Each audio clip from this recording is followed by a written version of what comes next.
is mysterious in itself. We actually have a gameplay being shown right now.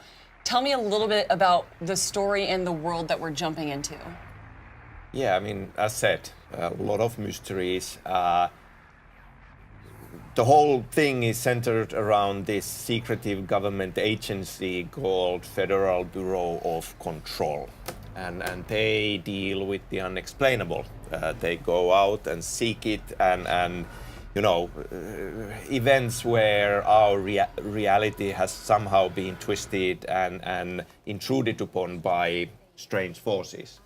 And sometimes they find these altered things, altered objects that they bring back to their headquarters, and they try to replicate them and control them to their own ends. Their headquarters is this mysterious, mystical place called the Oldest House. It's located in Manhattan outwardly.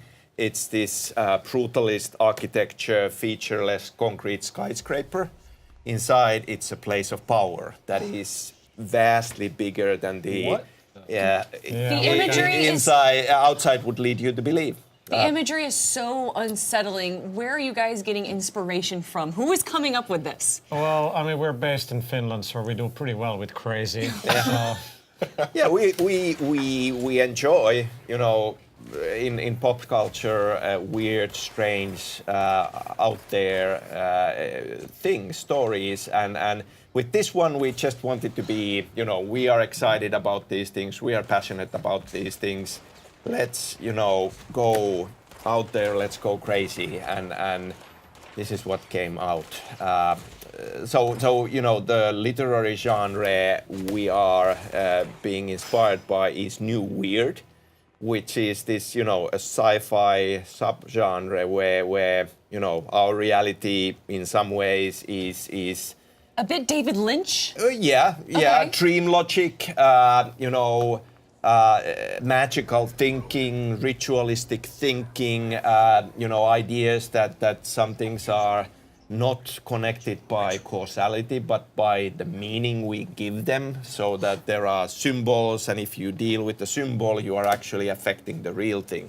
And that's how, reality works inside the Oldest House. And if you know the right rules and rituals, the house, you can control the house, and it changes its shape, and the floor plan shifts, and suddenly there is a doorway where there wasn't one before.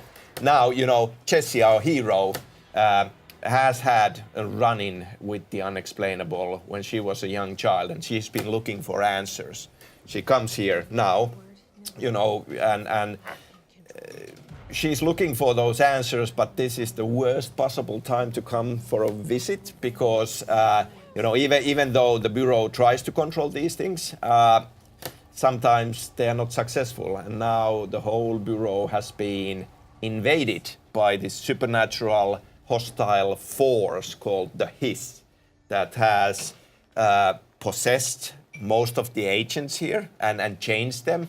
And really possessed the whole building. And here we saw just now Jessie doing a ritual to push the Hiss away and regain control. And the house reacts, the building reacts, and suddenly there is a way forward. So you went looking for the otherworldly, and then the otherworldly went looking for them instead. Yes. Seems. Well, That's very, very yeah. Sometimes that is the danger. So what you're seeing here, like in the combat, so Jessie's got supernatural abilities, so we're using levitate here, and you saw there's quite a bit of destruction going on, so environments are very, very reactive. And as Jessie uses her powers, nice animation glitch there. Hey, game's not finished. And she's using the service weapon here, which is this transforming gun that only the director of the Bureau can use. Oof. It's kind of like, our modern spin of the King Arthur legend that Jessie finds this gun. It's an object of power. It's one of these altered things, and it's been at the... Death by forklift is Yes, cool. yes, always nice.